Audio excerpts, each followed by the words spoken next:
Hey everyone, it's technology expert Burton Kelso here with another tech tip to help you get the most out of the technology in your life. Facebook scams are all over Facebook. And today we're going to talk about what's a scam and what's not a scam. There's a lot of fake scams out there, fake hoaxes out there that are fooling a lot of people and causing people to get confused. So today we're going to look at Facebook and we're going to see how to conquer those scams. Give me a moment here. Let me pull up Facebook and we will take a look at some of those scams that are going on Facebook. All right. Let's take a look. There we are. We've got a screen up. Got good old Facebook up.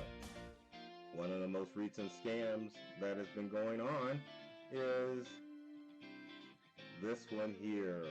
Let's scroll down. The hoax about Jaden K. Smith. If you click on Jaden K. Smith or accept his request, then chances are you're going to get a virus. That's simply not true. As it's stated here that I posted last night, you cannot be hacked by just accepting a Facebook friend request. As you can see on my personal Facebook account, I've got 7 friend requests from different people. And if I were to confirm or accept one of these requests, I'm definitely not going to get hacked with a virus.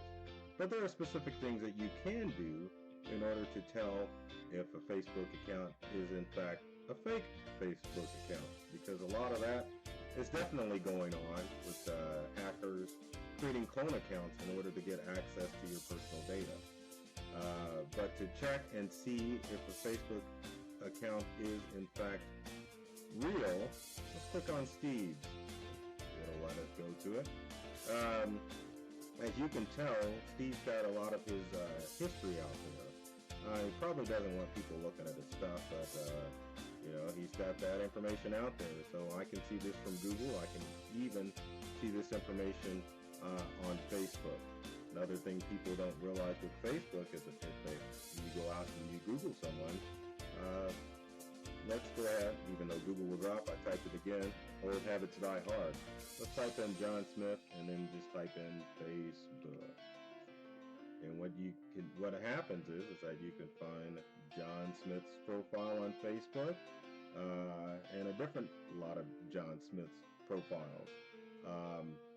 That, as you can see, you can find out on Google.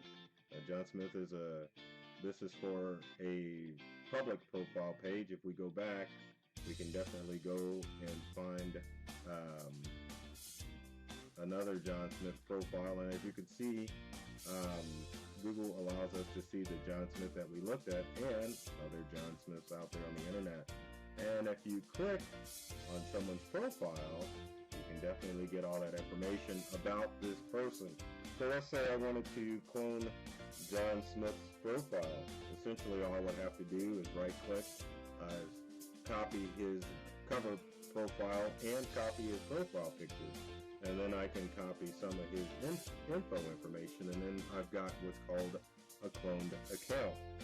And what will happen is that with a cloned account, then since John's friend list is public, then I can go through and start sending friend requests to all of these friends, specifically the ones that I'm already connected with, because people will think, well, maybe John disconnected me. And that simply is not the case in most instances, but as you can see, once hackers get in contact with people on this list, then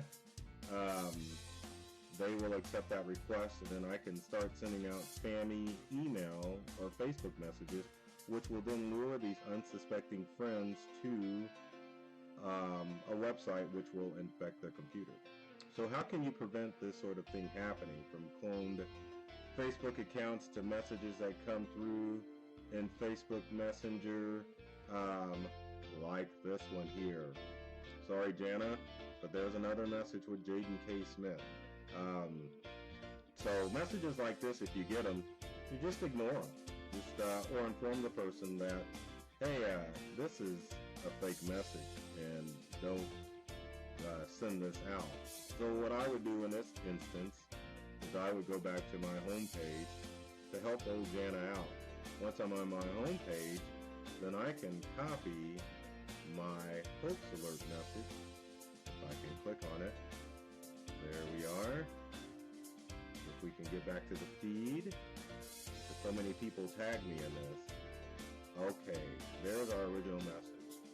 So what I'm going to do for Jana is copy this, and then I'll go to my profile picture, and then I'll save it, save the image, and after a few seconds it's going to allow me to save it to my desktop, and it will. Once the picture is downloaded, I just need to get back out to that. Go to Jana's website and say, hey Jana, this is fake. Stop sending this stuff out because you're just causing people to get paranoid.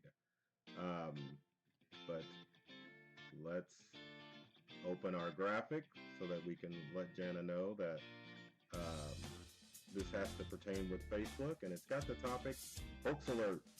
So that's a good thing. So Jana knows that I need to quit sending this stuff around. Now, what else can you do other than informing your friends that stuff like this is a hoax? You can protect yourself by going into your own Facebook account. So what we're going to do is we're going to go to up in the corner, which is the Facebook menu. So you've got this down arrow here. Once you're under there, you want to go to settings. Once you're under settings in Facebook, you want to go to security and login. You can go in and make your account more secure by changing your password. Facebook now has a feature where you can log in with your profile picture instead of a password. So if you constantly change your profile picture, you can also use your profile picture to log in rather than a password. That's great for those of you who have problems with remembering passwords. One of the things that you want to do is you want to make sure that you get alerts about unrecognized logins on Facebook. So that way, if someone logs into your Facebook account from an unknown device or another browser that you don't use, then you'll get an alert via email that someone has logged on to your account that you don't know about. And that way, every time you log on, you'll know who's logging into your Facebook account. As you can see with my profile, it definitely is on. You can use two-step authentication too, which allows you to log in with a code and a password. So that way you need 2 steps to get into your account. So if a hacker, for some reason, if you're using a weak password, figures out that weak password, if you've got 2-step factor authentication, then you will also have to enter a series of numbers in order to get into your account. You can also choose the option of choosing 3 to 5 friends to contact if you get locked out. That's another way to keep secure. And then you can encrypt your emails, which means basically you can add a layer of protection from emails that you get from Facebook that a hacker can't get access to. Now, as far as privacy on Facebook, the things that you want to do is you can make your post public, or you can go and edit and make it so that when you post something, it goes to friends or friends except for people that you want to not see your stuff. Public is okay in my situation because I'm trying to share tech tips out there for the whole world. But for individuals who want to keep close with a family of friends, you definitely want to go through and make sure that those are only for maybe friends or your friends, for friends, or maybe for specific friends. Real important one is who can see your friends list. This one's very important because this is how hackers get a hold of your information. You need to set that to only me. There's really no reason why anyone in the world needs to see who you're friends with on Facebook. You've got 3 options. Well, you've got a custom option too, but you've got public, which means that if I Google your Facebook account like we did with John Smith, then I can see everyone you're friends with, which means I can duplicate your account easier, and then I know who to target. And what hackers want to do is they want to target people that are on your friends list. So if you change it to only me, then that means you're the only person person that can get to that um, information. And if a hacker would have to get into your account in order to see your friends list. So people, make your friends list to only me. No one really needs to see who you're friends with on Facebook. Another thing that you want to do is friends of friends who can contact me. On Facebook makes this so that you have two options. You can choose everyone, which is a no-no, or you can choose friends of friends, which limits who can send you friend requests. So if you've got friends who are blocking their friends list, and you set this to friends of friends, that means only a tight circle of people that you deal with will only be able to access your Facebook account. So that's something that you should keep in mind when going online with Facebook. You definitely want to make sure that you keep a tight circle, because hackers count on those opportunities for you to get access to your friend list so that they can send you hacking stuff.